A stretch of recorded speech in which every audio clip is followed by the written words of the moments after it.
Hello, everybody. Welcome to Popcorn Planet, powered by Fandom Wire. I am Andy Signor, and today we're reporting on Ben Affleck and the Batman. It's all over the news today that Ben Affleck is finally getting candid about his Batman exit. But look how they worded that. His Batman exit. Does that mean Affleck left, or does that mean Warner Brothers pushed him out? It's time to really get down to this. We're going to share Ben's comments that he gave to this New York Times article, which is a very great, revealing article. We're going to go through it. But before we go through that, it's important we go back. It's important to remember Ben Affleck was an actor that had lots of ups and downs. Alcoholism and just bad movies, Geely, Jennifer Lopez, all this ups and downs that Ben Affleck had gone through, but had become a very obviously popular actor. But then came The Town and Argo and the Oscars, and suddenly Ben Affleck became a very successful and thriving writer-director. And so people were excited when Ben Affleck was ready to move from Justice League to then directing and writing his own Batman solo film. This felt like, well, wow, we got an Oscar-winning filmmaker and great actor in Ben Affleck, who's going to come and now his childhood hero of Batman and put this to screen. I think a lot of people were excited. And then the films came out. Batman v Superman, Justice League. They were very polarizing, and people started not getting as excited. But a lot of fans still liked his performance. Let's be honest. That scene in Batman v Superman where he's fighting and killing people, it's cool. I liked it a lot. There was potential there, but there was clearly a lot of drama through that timeline. It's important we go back and we remember what happened. And if we go back, it all started falling apart January 30th, 2017, when Affleck stepped down as director of the Batman. And he made a quote at that time that's important. I think we let's go reread this.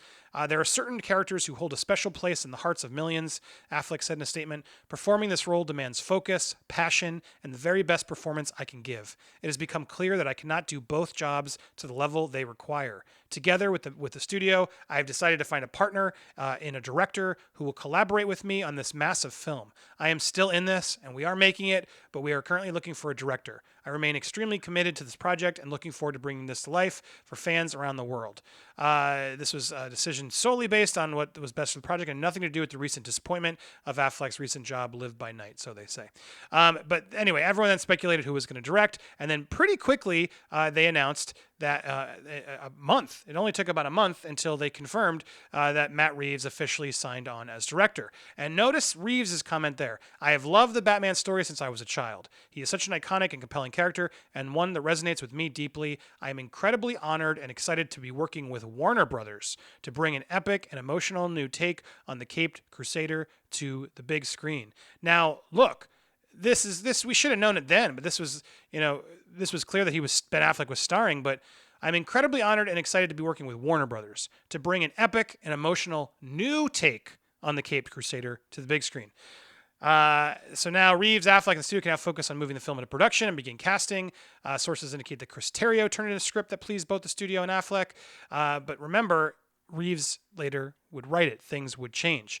And that was in February of 2017. And even back then, the rumors were, well, Affleck's not going to get his stuff together. He's doesn't want to be there. You got to remember then we also had Sad Fleck and all the Justice League junkets. He did not enjoy that experience of making that film. It just didn't seem like he did at all. And then it was about it was about a year later. More than that, actually. February 2017 and then January 2019. Batman to fly in 2021. Ben Affleck passes the torch to the next generation of Bruce Wayne. Warner Brothers is dating their next installment for 2021, the one that Matt Reeves has been attached as writer-director. Ben Affleck, we hear, will not be donning the Dark Knight's tights after playing the Caped Crusader in Batman v Superman, and that's because the movie will focus on a younger Bruce Wayne. Look, I think this was going to happen for a while, and then they just didn't announce it. It was sort of this like respect to Ben Affleck, respect to Matt Reeves, and I think that's what really happened here. And that was the day also that Deadline sort of put this, story that they said was, true, which happened to be true. And Ben Affleck then sort of confirmed it by saying, excited for the Batman in summer 2021 and to see Matt Reeves' vision come to life. So being the gentleman that he is, sent his support to Matt and the Batman and confirming he's no longer involved. So that's where we were. It's important just to sort of set the tone of that's how the things happened. But there was a good 2 years there where everyone was sort of speculating, what's going on with this movie? Is Ben Affleck still Batman? Ben Affleck was going through his own divorce. and troubles with sobriety, and that clearly had a toll on it, because now in this New York Times piece, which I want to go through with you, we get to sort of really see a revealing truth about his addictive behavior, his divorce, why he lied about that back tattoo, and a lot of stuff in this article that I do advise you check out. Let's go through sort of the points of it, and then it will get to his quote on the Batman and what happened. But this piece talks about just his sort of everything. He's doing this movie called The Way Back, which is this sports drama about an alcoholic coach who comes back to coach a team, and he's a puffy, willful, fall down drunk who blows up his marriage and lands in rehab. You read that correctly. People with compulsive behavior, and I am one, have this kind of basic discomfort all the time that they're trying to make go away. He said a couple Sundays ago, as Affleck talking. You're trying to make yourself feel better with eating or drinking or sex or gambling or shopping or whatever, but that ends up making your life worse. Then you do more of it to make that discomfort go away. Then the real pain starts. It becomes a vicious cycle you can't break. Well, that's at least what happened to me. I drank relatively normally for a long time. What happened was that I started drinking more and more when my marriage was falling apart. This was 2015, 2016. My drinking, of course, created more marital problems. Now, he's talking about his marriage to Jennifer Garner with 3 children, which ended in 2018. And again, when we go back to the timing of when he wouldn't direct, that was 2017. This was clearly all the shooting of these 2 movies, Batman v Superman, Justice League, clearly was all happening during his divorce. And I got in a big fight with Jody last night on Nerd Wars, because I changed my mind. Nerd Wars, or you can watch on Popcorn Planet, where he was just like, well, no, I think it all happened because the shoots were so bad and he was not being able to play what he wants. But I just don't agree. You can go watch our fight on my YouTube channel, but I really think clearly the divorce got to him. He says that. He goes on to sort of really talk about how that the biggest regret of my life is this divorce. Most notably, the present tense. He keeps using the present tense. Shame is really toxic. There's no positive byproduct of shame. It's just stewing in a toxic, hideous feeling of low self-worth and self-loathing. He takes a deep breath and exhales slowly, as if to slow himself down. It's not particularly healthy for me to obsess over the failures, the relapses, and beat myself up. I have certainly made mistakes. I've certainly done things that I regret, but you've got to pick yourself up, learn from it, learn some more, try to move forward. Whew, I mean, wise words. Anybody who's been through hell, personal life, whatever you're going through, whether it's any addiction, alcoholism, depression, divorce, any of it, shame is real. It's a real thing that you got to learn how to deal with, and you can't let it kick you down so you can't focus anymore. And it seems like he's learning that through, rehab or therapy, etc. He's coming to terms with that. In this movie, The Way Back, which was originally called The Has-Been, not a good title for someone to be in. As they even said, what movie star wants to star in The Has-Been, coming this summer? But the box office disappointments had their toll, and Live by Night, his director gangster drama, did really, really bombed. And so all this just sort of didn't help him get back in a better place.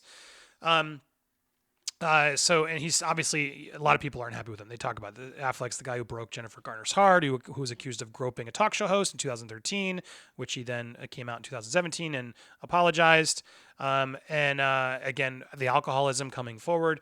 But all of this really sort of comes to a head and really was part of the problem with the Batman.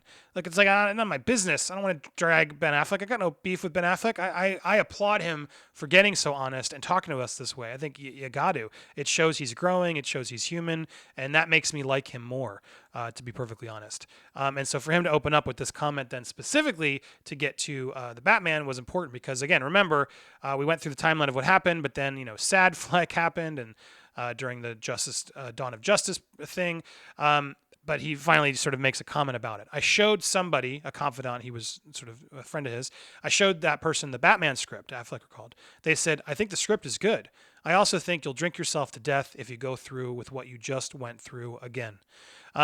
Look, that to me says it all, right? It's sort of confirming the fact that a lot of things. It's confirming the fact that he was clearly disappointed with the performances, with the movie, with the way things were going. And he was clearly unhappy. If he's going to drink himself to death through what he just went through, That is telling because it is talking about specifically the material. He's talking about the material, Justice League, the Bat, all that stuff. He just did not get along with the material, whether it was the studio, creative differences, whatever they were. You got to read these words very carefully. I think the script is good. I also think you'll drink yourself to death if you go through what you just went through again. What you just went through. This is, referring to Justice League, Batman v Superman. These movies clearly took a toll on him. When I had this fight on the show last night, which again you can go check out a more in-depth conversation about it. It is I just assume it's personal decisions. The movie was clearly a part of it all. But when you read it that specifically, you wonder, was it the movies? Did the movies really cause the relapse and the lose his sobriety and start drinking, and then that was what potentially could kill the marriage? The timing sort of does play out. But again, who are we to speculate the demise of his marriage? It's not the type of channel or place I want to be. It's just that this, he's revealing this in this interview by putting himself out there and putting out this interview, and it makes us wonder what happened. What happened? The question I just want to know is, did Affleck leave on his own volition, or did Warner Brothers push him out? And when we go through that timeline of what happened with Matt Reeves and everything else, I never really think Matt Reeves was going to use Ben Affleck. It sure seems like, based off other quotes and things that are just out there, that Matt Reeves was hired to make a movie, make a script, to get a chance to up his career and make a new Batman franchise, which is the keys to the kingdom for a filmmaker. Like, hello, that's just your chance to F it up. You should be able to slay that. And he took the opportunity.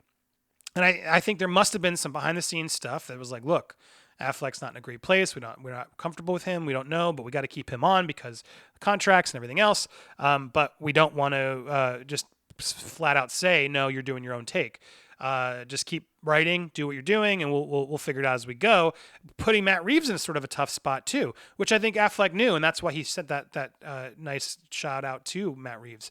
Look, Matt Reeves is just doing a job, right? Matt Reeves comes in and they must have brought him in on the context of knowing that this can go one of two ways. You're either going to direct the Ben Affleck version, that's going to have to be a collaborative issue, or more likely than not, Affleck's eventually going to just either leave or be pushed out, and you can do what the vision you're intending. You still got a year before we shoot. That's the version I think happened. I think Affleck was slowly losing interest, not committing, clearly going through his own personal choices, personal life problems, and it just came to a head, and he knew he had to give it up, and I think that probably did hurt him. I can't imagine it wouldn't have. He likes this character. It doesn't look good to then sort of lose this big opportunity. But all of this sort of comes forward when you really read his article. Relapse is embarrassing, obviously. I wish it didn't happen. I really wish it wasn't on the internet for my kids to see. Jen and I did our best to address it and be honest. Affleck saw his own father drink almost every day. My dad didn't really get sober until I was 19. Affleck suddenly becomes guarded. He also talks about Weinstein. I don't know that I have anything really to add or say that hasn't already been said by better people, by people who have been personally victimized, who are survivors of what he did. 3 years ago, Affleck also announced he would donate all future residual payments from Weinstein films to anti-sexual assault charities. Good for him. That's stepping up because he was right there with him the whole time. And at least he's trying to make an effort now to do right. The older I've gotten, the more I recognize that my dad did the best he could. There's a lot of alcoholism and mental illness in my family. The legacy of that is quite powerful and sometimes hard to shake. Casey has spoken out about his own sobriety. Their paternal grandmother took their own life in a motel when she was 46. An uncle killed himself with a shotgun. An aunt was a heroin addict. Jeez. It took me a long time to fundamentally, deeply, without a hint of doubt, admit to myself that I am an alcoholic, Ben Affleck said. The next drink will not be different. Really, really revealing article here that I enjoy. I implore you keep going and reading about this because he really gets into a lot of this. And it's just, explains why he didn't do that back tattoo. I really like his reasoning because he told it was fake and then there was that huge phoenix on his back.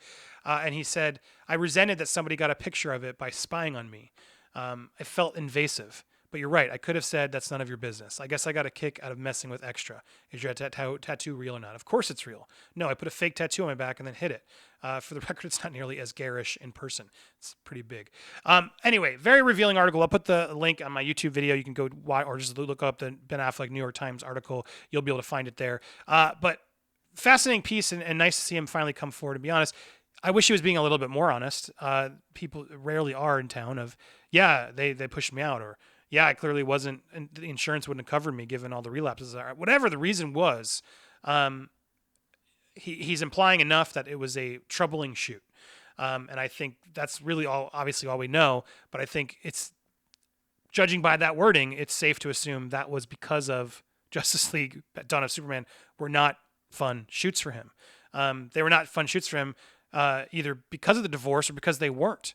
But it sort of implies, am I crazy? It sort of implies, as that quote specifically says, that, if you do that experience again, you will drink yourself to death, implying all he was doing was drinking during those movies because he was like, get me out of here.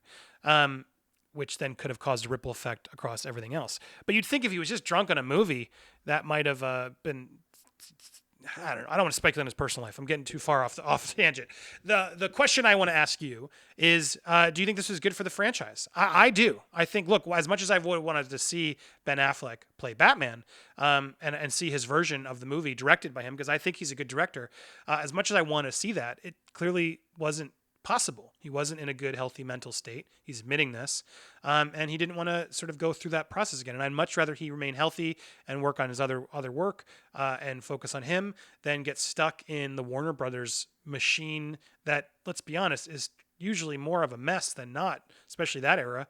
And I'm excited to see what Matt Reeves does. Matt Reeves is starting with a fresh start, and Robert Pattinson, you know what? I'm going to give him the benefit of the doubt.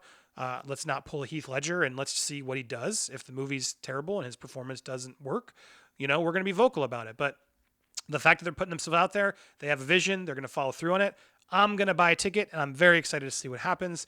But all this Ben Affleck honesty does, bring a point of, it would have been interesting to see what that version was, but it seems clear that version was never going to be meant to be.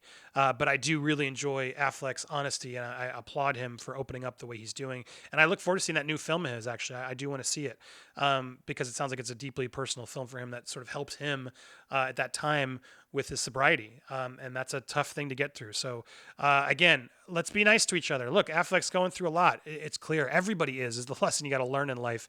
Everybody's got a story. Everybody's got a struggle. And then we even have a mean tweet, whatever you're doing to people, just calling out Affleck's tattoo. Why? For what? How's it helping anybody? Just because you're going to feel better, your own ego? Look, I think a lot of people were hard on him about him being Batman, to know all the struggle he was going through, trying to find sobriety, his marriage, all that. Well, we're just sort of, you're a fat Batman! Man, society sucks sometimes. I hope I can learn to be better. And I think this story really opens up my eyes. And again, thank you, Ben Affleck, for opening up and letting us see that you're human. That it wasn't easy, that these movies were rough, that even the actors took a toll. We as viewers are like, damn, Batman v Superman, that was a bummer, and Justice League, that was hot trash. But imagine what it's like for Ben Affleck, who's a Batman fan, and he's Batman. Sure, there's a lot of people out there, you love him, and you're giving him that love, but he had a lot more hate than love. So I want to send Affleck some love. I hope you're doing better. I'm excited for your next movie. Sorry you're not the Batman. I would have loved to have seen it. What do you guys think? Hit me down in the comments below, or hit me up on social media at Andy Signor, and keep the conversation going. Thanks so much for watching, everybody. Have a good one. And if you want to watch the full Change My Mind, where Jody and I argue about this and even more, he has some opinions, make sure to click on over and watch it. Thanks again, everybody. Bye-bye.